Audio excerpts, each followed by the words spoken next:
Hello guys, welcome back to S3D. And right here today we're going to talk about the Generation 1 and Generation 2 C clips. So these are clips that are designed specifically from by Bandai Hobby.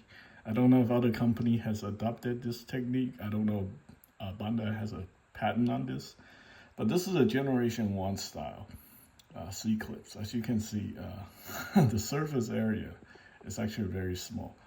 There is like a little groove in there that is actually to prevent the movement left and right, and also they cut it like this, so yeah, that stops movement left and right.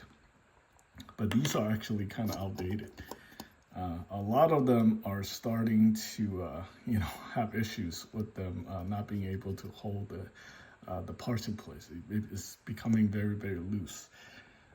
I think most of it is because of mold degradation, and some of it is just due to the design of these.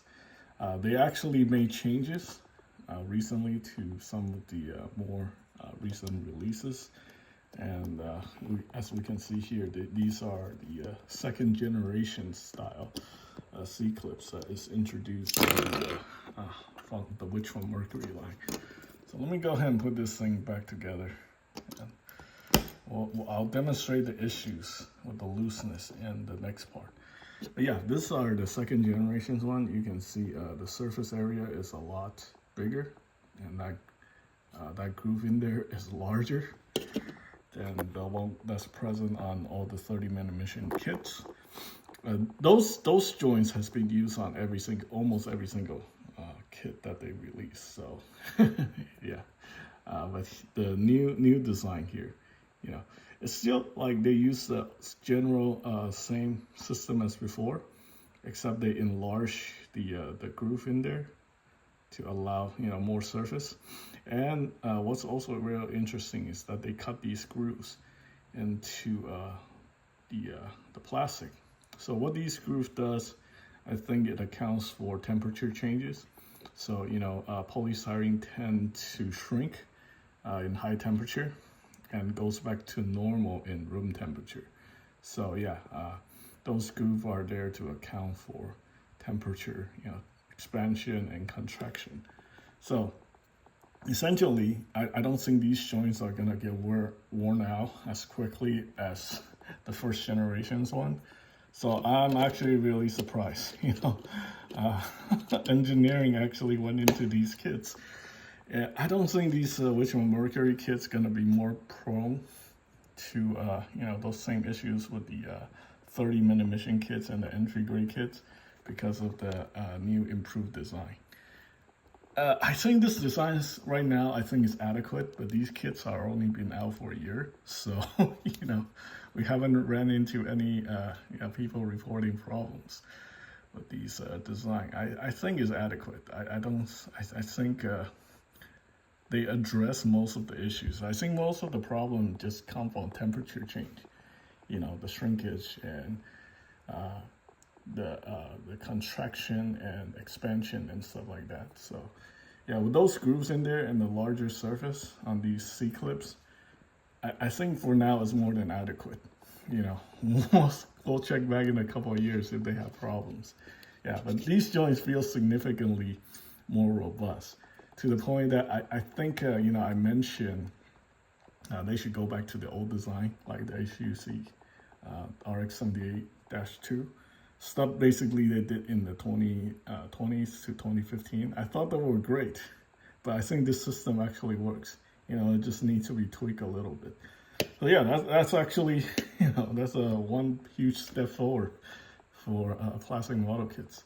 So yeah, I don't know if more companies, I don't know if they have a patent on this design, but I think this design will save a lot of plastic and also save people a lot of time when constructing their kits. And it looks like it's working right now, so that's great. Thanks. All right, so I just want to get some stuff on record while building this kit. This actually reminds me a lot of stuff from IBO, actually, the Goujon. and the Manrodi. Look at this whole lower section. What does that really look at the thruster placements.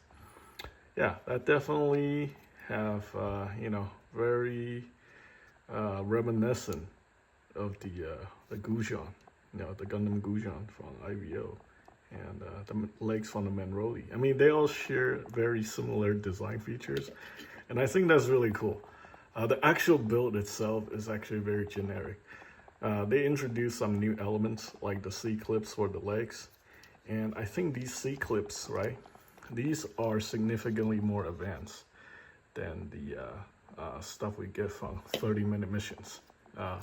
I don't think those legs are gonna actually have the same issues as the 30-minute mission, the way it's connected.